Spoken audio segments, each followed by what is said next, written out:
یہ کلام مجھے بھی ان کا حضرت کا بہت پسند ہے، تو میں چاہتا ہوں، اور بہت خوبصورت پڑھا اسے شہباز قمر فریدی نے. آئیے یہ مدینہ مدینہ کا ورد کرتے ہیں اور بزرگوں کی بات سنتے ہیں. سبحان اللہ. مدینہ مدینہ مدینہ مدینہ مدینہ مدینہ مدینہ مدینہ یہی کہتے مرنا یہی کہتے جینا یہی کہتے مرنا یہی کہتے جینا. کیا بات.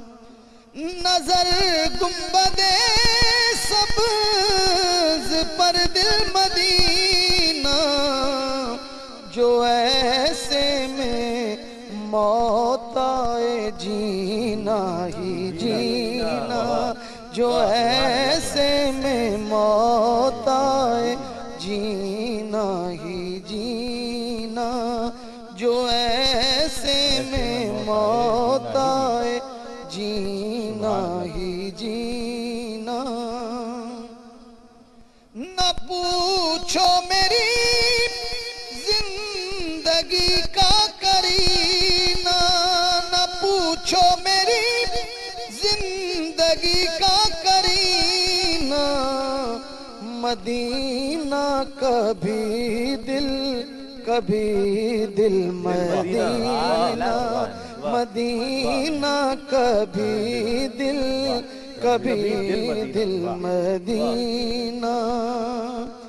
مدینے سے میں دور مجھ سے مدینہ. کیا بات. مدینے سے میں دور مجھ سے مدینہ یہ جینا بھی ہے کوئی جینے میں جینا یہ جینا بھی ہے کوئی جینے میں جینا. مدینہ مدینہ مدینہ مدینہ. نہ چھیڑو مجھے نکیرو نہ چھیڑو نہ چھیڑو مجھے نکیرو نہ چھیڑو. وہ دیکھو وہ آ پہنچے شاہ مدینہ وہ دیکھو وہ آ پہنچے شاہ مدینہ. کیا بات. اور یہی آخری ہے تمنا خوشتر یہی آخری ہے تمنا خوشتر. ادھر روح نکلے ادھر ہو مدینہ ادھر روح نکلے ادھر ہو مدینہ. مدینہ مدینہ مدینہ مدینہ مدینہ مدینہ مدینہ مدینہ. اللہ ماشاءاللہ. 1930 سے لے کر سن 2002 تک کم و بیش 72 سال، اور تاریخ میں بہت چند ایک شخصیات ایسی ہیں جنہیں ہم دیکھتے ہیں کہ انہوں نے اپنی زندگیوں میں کتنی جہتوں پر کام کیا ہے. آپ نے تبلیغ دین کی جہت پر بہت خصوصی توجہ دے کر کام کیا، لیکن جتنے خطوں کو آپ نے کور کیا ہے اس عمر میں، کہ آپ گجر خان میں پہلے خطیب بنے، پھر اس کے بعد ہندوستان میں آپ کے اثرات ہم دیکھ سکتے ہیں، پھر کولمبو ہے، نیپال ہے اس کے پاس، پھر اس کے بعد Mauritius, South Africa, UK، Europe. یعنی ایک شخصیت کا اتنا کام کرنا، چند ایک ہی شخصیات ایسی ہیں کہ جنہوں نے اپنی کم عمری میں بھی اتنے کام کیے ہوں. کیا کہتے ہیں؟ جی ہاں، یقیناً حضرت علامہ حافظ محمد ابراہیم صدیقی خوشتر سے رحمۃ اللہ علیہ 63 سے اگر ہم دیکھتے ہیں تو یہ بہرحال یہ لگ بھگ 40 سال جی ہاں بن جاتے ہیں. ٹھیک. 40 سال میں انہوں نے لگ بھگ 40 ملکوں کے اندر تو دورہ کر لیا. واہ. ان کا مین مرکز جو تھا پاکستان سے جانے کے بعد وہ تو موریشس رہا. ٹھیک. اچھا موریشس سے ایک ایسا ملک ہے, آپ بھی وہاں تشریف لے گئے ہیں, وہاں پر 3 کمیونٹی بہت ہیں. ایک مسلمان ہے, ایک ہندو ہے, ایک وہاں پر کرسچنس ہیں. ٹھیک. تینوں بڑے اچھے طریقے سے رہتے ہیں, مل جل کر رہتے ہیں. یہ بات اپنی جگہ پر ہے, بڑا اچھا ملک ہے, بہت مذہبی آزادی. وہاں پر آپ سے پہلے یعنی کہ خسر صاحب سے پہلے وہاں پر شاہ عبدالعلیم صدیقی رحمۃ اللہ علیہ جی ہاں. یہ تشریف لے گئے, انہوں نے وہاں پر بنیاد ڈالی. ٹھیک. پھر مولانا شاہ احمد نورانی صدیقی وہ جاتے پہنچے رہے باہر. بہت. لیکن باہر 1965 میں جب یہ گئے تو انہوں نے وہاں پر بنیاد ڈالی خانقاہ کی. جی ہاں. یہ کہیے کہ برصغیر پاک و ہند میں تو خانقاہی نظام ہے, ٹھیک, بہت اچھے ہیں, بڑی بڑی خانقاہیں ہیں, لیکن جو بہت اہم کام انہوں نے کیا موریشس میں, وہاں رہ کر پھر پورے یورپ کو دیکھا, افریقہ کو دیکھا, وہ انہوں نے موریشس میں خانقاہ قائم کی اور بنیاد ڈالی سنی رضوی سوسائٹی کی. بنیاد ڈالی انہوں نے ذکر منزل کی, بنیاد ڈالی انہوں نے عیدگاہ کی, بنیاد ڈالی انہوں نے خانقاہ رضویہ کی. جی ہاں. اب یہاں سے رہ کر جو انہوں نے کام کیا, وہاں کے لوگ لوکل ہیں, زیادہ تر زبان کی کریول ہے جو وہ اپنی زبان بولتے ہیں, بہرحال وہ اردو تھوڑی بہت سمجھتے ہیں. یہاں کے لوگ جو انڈیا پاکستان سے گئے, وہاں مسلم جو ہیں وہ زیادہ تر انڈیا والے ہیں, پاکستان کے بھی کم. یہ کمال دیکھیے آپ کی ان کی خدمت کا مولانا, میں بھی گیا ہوں وہاں پر. کمال یہ ہے کہ وہ سارے کریول پڑھتے ہمارے اردو ناتے. جی ہاں. سبحان اللہ. اور اردو اب سمجھتے ہیں, اردو اب سمجھتے ہیں بہت لوگ. لیکن میں دیکھا اگر وہ اردو ایسے نہیں لکھی ہوگی, ان کی زبان لکھی ہوگی, لیکن مولانا نے اتنی محنت کی, اتنی محنت کی, ان کا ہوگا اردو زبان ہماری ہوگی, تو ان کو انہوں نے مذہب میں رنگا. اور حال یہ ہے حضرت کہ کوئی بھی شخص 2 باتیں مانتا ہے, یا تو مولانا نے کہی ہو یا اعلیٰ حضرت نے کہی ہو. واہ واہ. یہ ذہن بنا دیا, یہ ذہن بنا دیا انہوں نے, اور یہ ذہن ایسا بنایا اعلیٰ حضرت کا کہ وہاں پر لوکل شخص اگر کوئی فتویٰ مانگتا ہے وہ یہ کہتا ہے کہ اگر فتاوی رضویہ میں ہے ہمیں قبول. بالکل صحیح. یہ ذہن بنانا, اتنا پختہ کر دیا کرنا بڑی بات ہوتی ہے. اور یہ جب ان کا عرس ہوتا ہے, میں گیا ہوں, یہ بھی میرے ساتھ تھے, فرید صاحب بھی تھے, حضرت اتنے لوگ, اتنی بڑی تعداد لوگ, اور میرا خیال یہ ہے کہ وہاں جتنے مسلمان ہیں وہ سارے وہاں موجود ہوتے ہیں. اور ذکر جو انہوں نے قائم کرایا وہاں گونجتی ہے آواز. کوئی مسجد ایسی نہیں کہ جہاں مصطفیٰ جان رحمت پہ لاکھوں سلام نہ ہو رہا, اور کوئی مسجد نہیں جہاں پر ذکر نہ ہو رہا ہو. ایک رسم بنا دیا اس نے باقاعدہ, ایک رسم اذان جس کو کہیں نا. اغیار میں اور دوسرے لوگوں کی زبان میں جا کر خدمت کرنا یہ بڑا کارنامہ ہے. یہاں پر خدمت کرنا بھی ایک ہے ذمہ داری, لیکن غیروں میں جا کر, یہی حال ان کا یورپ کا ہے, یہی حال ان کا افریقہ کا ہے کہ وہ اپنے نہیں ہیں. کتنوں کو انہوں نے مسلمان کیا, اور مسلمان ایسا کیا جسے ہم کہتے ہیں کہ پکا مسلمان, عملی مسلمان.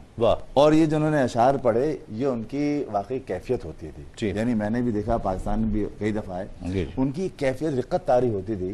اور جو ہم نے کہا, شاعروں نے کہا ہے کہ ایک نعتیہ شاعر کے لیے خدا شناسی, محبوب شناسی اور خود شناسی بہت ضروری ہے. تو مولانا کے اندر بڑا خوبی تھی. اس کے اندر ایک شعر میرے پاس موجود ہے, اس پر وہ کہتے ہیں کہ میں کعبے میں ہوں اور دل طیبہ کی گلیوں میں. یعنی یہ ان کی ہر وقت کی حال تھی, اور یہی سبق انہوں نے سکھایا لوگوں کو کہ میں کعبے میں ہوں اور دل طیبہ کی گلیوں میں, میرا ذوق محبت آج کتنا والہانہ ہے. واہ واہ, ذوق محبت آج کتنا والہانہ. یہ اس طریقے سے جو انہوں نے وہاں پہ خدمت کی, اور تقریباً 38 سال وہاں پر الحمدللہ کام کیا انہوں نے, مدرسہ بھی قائم کیا. اور ان کی مدار جو اس وقت ہے, دور سے آپ دیکھیں گے, جب جہاز میں آپ ہوں گے اس میں نظر آ جائے گی گنبد اس کی موریشس کے اندر, سفید رنگ کی بنی ہے. ان کے عقیدے, ان کے ایمان, ان کی وجہ سے انہوں نے کام بہت زیادہ کیا. کلام کے اگر ہم محاسن اور قسیم بخشش اور زاد راہ بخشش کو اگر آپ گہری نظر سے دیکھیں تو محاسن کیا نظر آتے ہیں؟ دیکھیے, ایک تو یہ کیفیت ہے کہ نعت کہتے ہوئے وہ منقبت کی طرف آتے ہیں. ٹھیک.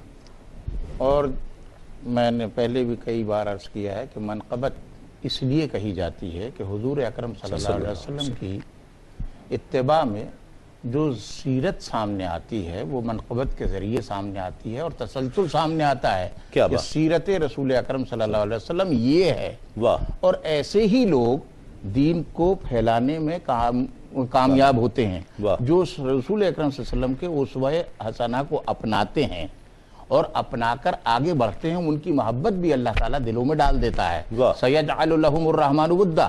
اللہ تعالیٰ ان لوگوں کے لیے لوگوں کے دلوں میں محبت ڈال دیتا ہے جو ایمان اور اعمال صالحہ کی زندگی بسر کرتے ہیں. اور ایمان اور اعمال صالحہ رسول اکرم صلی اللہ علیہ وسلم کی اتباع کے علاوہ کچھ ہے ہی نہیں. تو انہوں نے اتباع کی اور اتباع کے ساتھ جب وہ شخصیات ان کو سامنے ملیں جنہوں نے رسول اکرم صلی اللہ علیہ وسلم کے اسوے کی سیرت کی نشانیاں قائم کی تھیں اور لوگوں کو بتایا تھا کہ ہمارے نبی ایسے تھے, ان لوگوں کی محبت ان کے دل میں آئی اور انہوں نے صحابہ کرام کی بھی مناقب کہے, اولیاء اللہ کے بھی کہے, حضرت غوث پاک کے بھی کہے, اور مطلب جو بھی اپنے بزرگان دین نے جو بھی کام کیا اور جو سامنے آئے ان کا انہوں نے دیکھا. ایک پہلو تو یہ ہے. دوسرا پہلو ان کے ہاں یہ ہے شاعری میں کہ یہ جو گفتگو کرتے ہیں اس کے ڈانڈے قرآن اور حدیث کے حوالے سے ملتے ہیں. اور وہ تلمیحات اتنی اہم ہیں. مثلا یہ فرماتے ہیں کہ مرضی پاک بتائے گا فول وجہک, مرضی پاک بتائے گا فول وجہک, ہے حرم تیرا مسلح تیرا کعبہ تیرا. اب یہ دیکھیے کہاں حوالے آتے ہیں اور قرآن کے حوالے آتے ہیں, حدیث کے حوالے آ جاتے ہیں اور وہ اس انداز سے آتے ہیں کہ وہ نگینے کی طرف جاتا ہے. مصرے کے اندر وہ مصرع جو ہے وہ انگوٹھی نظر آتا ہے اور اس کے اندر نگینہ جڑا ہوا نظر آتا ہے, حدیث یا قرآن کا وہ قول سامنے. تو دو چیزیں میں نے یہ بڑی اہم دیکھیں. تیسری چیز جو ہے وہ یہ کہ اس طرح بات کی ہے کہ اتنی آسان بات کہ آپ اور میں یہ سوچیں کہ شاید میں بھی ایسا لکھ سکتا ہوں, لیکن جب لکھنے بیٹھیں تو پتہ چلے کہ نہیں لکھ سکتا. سہل ممتنع. سہل ممتنع. اور یہ جو سہل ممتنع ہے یہ بغیر مشق کے اور بغیر عشق کے آتا نہیں. وہ کہا نا کہ جو شعر بہت اچھا لگے جس کے لیے شخص کہے کہ یہ تو میں بھی کہہ سکتا, یہ میرے دل کی آواز ہے, یہ میری. اور یہ نقادان ادب نے کہا ہے کہ جیسے غالب نے بھی کہا کہ دیکھنا تقریر کی لذت کے جو اس نے کہا, میں نے یہ جانا کہ گویا یہ بھی میرے دل میں. تو یہ چیز بہت مشکل سے پیدا ہوتی ہے اور یہ اللہ تعالیٰ کی طرف سے عطا بھی ہوتی ہے. دوسرے جہاں یہ تبلیغی حوالہ اور یہ اتنے سارے, تو اللہ تعالیٰ کا یہ حدیث کا ایک مفہوم ہے کہ اللہ تعالیٰ جس کو جس مقصد سے پیدا کرتا ہے اس مقصد کے سہولت کے حصول کی سہولتیں بھی عطا فرما دیتا ہے. کیا بات. تو ان کو وہ تمام سہولتیں یہ پیدا ہی اس لیے کیے گئے تھے کہ یہ شاعری بھی کریں تو کامیاب ہوں, یہ تبلیغ بھی کریں تو کامیاب ہوں, یہ کسی کے سامنے بھی جائیں تو ان کی بات جو ہے از دل خیزت بر دل ریزل کا حوالہ بن جائے اور یہ نمونہ بن جائے. وہ ایک خلوص کی کیفیت جو خلوص سب کچھ کراتی ہے. اخلاص جو تھا وہ بنیادی چیز ہے, وہ تو بیج ہے نا. اخلاص کا بیج جب آتا ہے تو پھر وہ خوشبوئیں پھیلاتا ہے. وہ پھول بن کر خوشبوئیں پھیلاتا ہے. وہ تو باغ بن گیا. اور پھر کہاں باغ رضا سے آئے, وہاں سے. یہ تو اسی گلشن کی بلبل ہے, اسی گلشن کی بلبل ہے, کیفیت ہے گلشن رضا کی بلبل. گلشن رضا کی بلبل ہے. اور پھر الحمدللہ یہ معاملات دل کے ہیں بھائی, حال کے معاملات ہیں, یہاں قال ہے ہی نہیں. واہ, بہت شکریہ ڈاکٹر مجید اللہ قادری صاحب آپ کا, بہت شکریہ عزیز احسن صاحب آپ کا, بہت شکریہ الحاج محمد شہباز قمر فریدی صاحب آپ کا, بہت شکریہ. آخر میں انشاءاللہ ہم کلام شامل کریں گے اور علامہ ابراہیم خوشتر قادری صدیقی رحمۃ اللہ علیہ, ایک ایسی شخصیت کہ جنہوں نے دین کی ترویج و اشاعت کو اپنا مقصد بنایا, لیکن علم کی ترسیل ترویج و اشاعت کے ساتھ ساتھ وہاں کے لوگوں کے اذہان کو منور کرنا علوم دین سے, یہ ایک کام تھا. لیکن یہی عالم دین جب مدینے کا ذکر آتا ہے تو جسم دنیا کے کسی بھی خطے میں ہو, روح دیوانہ وار گنبد خضرا کا طواف کرتی ہوئی محسوس ہوتی ہے. ایک ایسی تڑپ کے ساتھ, ایک ایسی کیفیت کے ساتھ, ایک ایسی وارفتگی کے ساتھ, ایک ایسی خود سپردگی کے ساتھ کہ روح مدینے کا طواف کر رہی ہوتی ہے اور زبان سے مدینہ مدینہ مدینہ مدینہ جاری ہو جاتا ہے۔ ہم دیکھتے ہیں ان کی زندگی کے حال کو، زندگی کی کیفیت کو، تو جس طرح عزیز احسن صاحب نے جملہ کہا کہ وہاں ہمیں قال محسوس نہیں ہوتا ہے بلکہ حال کی کیفیت محسوس ہوتی ہے۔ تو یہ ایک عالم دین جب شاعری کرتا ہے وہاں پھر قرآن کے حوالے، احادیث کے ریفرنسز موجود پائے جاتے ہیں اور اس انداز سے پائے جاتے ہیں کہ جیسے کسی انگوٹھی میں نگینہ جڑ دیا ہو۔ میری دعا ہے کہ اللہ رب العزت ان کے مزار اقدس پر کروڑوں رحمتوں کا نزول فرمائے اور وہ خانقاہ آباد رہے، وہ آستانہ آباد رہے کہ جہاں سے علم بھی اور تصوف کی نہریں بھی بہہ رہی ہیں۔ آخر میں اس کلام کا جس کا میں نے انتخاب کیا ہے اس کے چند اشعار پیش کر کے اجازت چاہوں گا۔ مدینی کے حاضری سے ہی متعلق یہ اشعار بھی کہ درود ان پر کہ جن کے در سے طلب کے پیغام آ رہے ہیں، درود ان پہ کہ جن کے در سے طلب کے پیغام آ رہے ہیں، سلام ان پہ جو ماہ طیبہ سے طیبہ ملنے کو جا رہے ہیں، سلام ان پر، سلام ان پہ جو ماہ طیبہ سے طیبہ ملنے کو جا رہے ہیں، اور ادھر ہے روضہ ادھر ہے منبر، ہے بیچ میں باغ خلد منظر، کہاں میں پہنچا زہے مقدر، نگاہوں کو وجد آ رہے ہیں، نگاہوں کو وجد آ رہے ہیں، اور کہاں یہ آسی کہاں مدینہ، میرے قدم رحمتوں کا زینہ، بلا رہے ہیں شہ مدینہ، جو جانے والے ہیں جا رہے ہیں، وہ گنبد سبز کا نظارہ ہر ایک سے بڑھ کر ہر ایک سے پیارا، وہ گنبد سبز کا نظارہ ہر ایک سے بڑھ کر ہر ایک سے پیارا،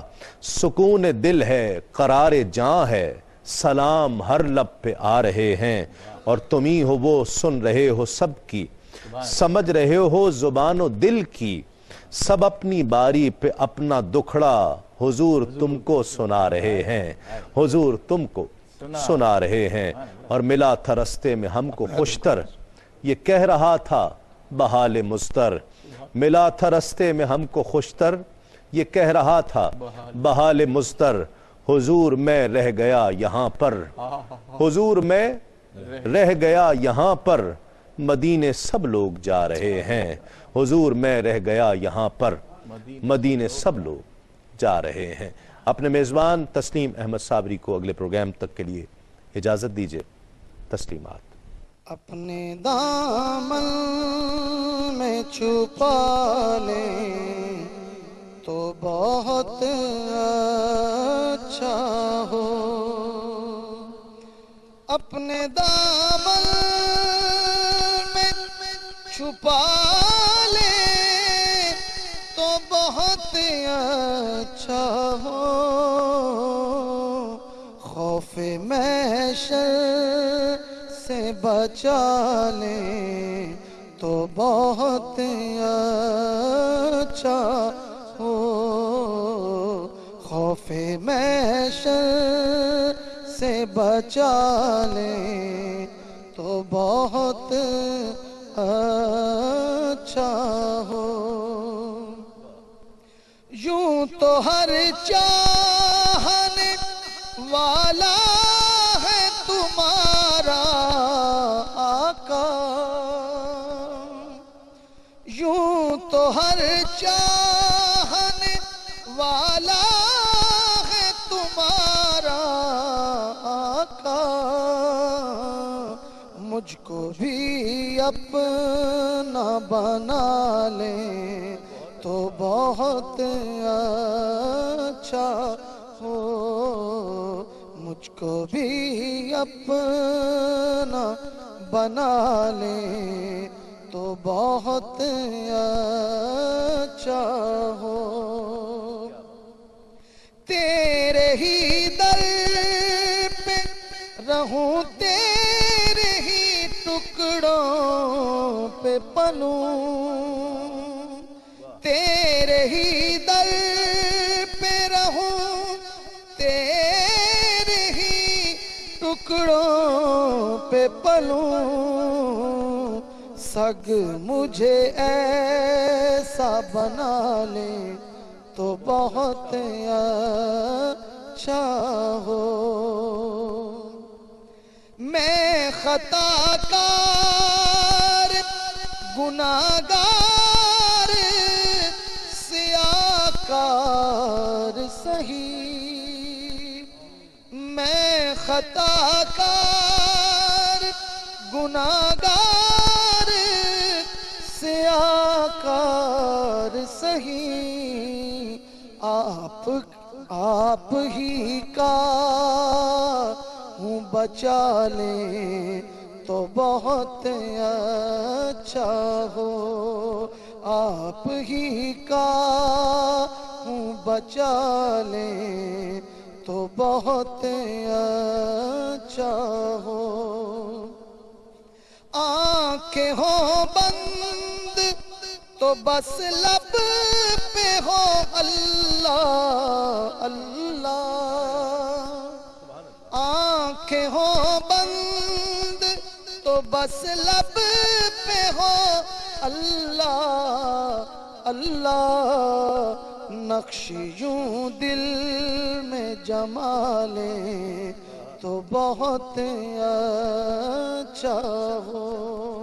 اور مکتا ہے جشن ناروز شب و روز سے بچ کر خوشتر. جشن ناروز شب و روز سے بچ کر خوشتر. جشن میلاد منا لیں تو بہت اچھا ہو. جشن میلاد منا لیں تو بہت اچھا ہو. اپنے دامن میں چھپا لیں تو بہت اچھا ہو.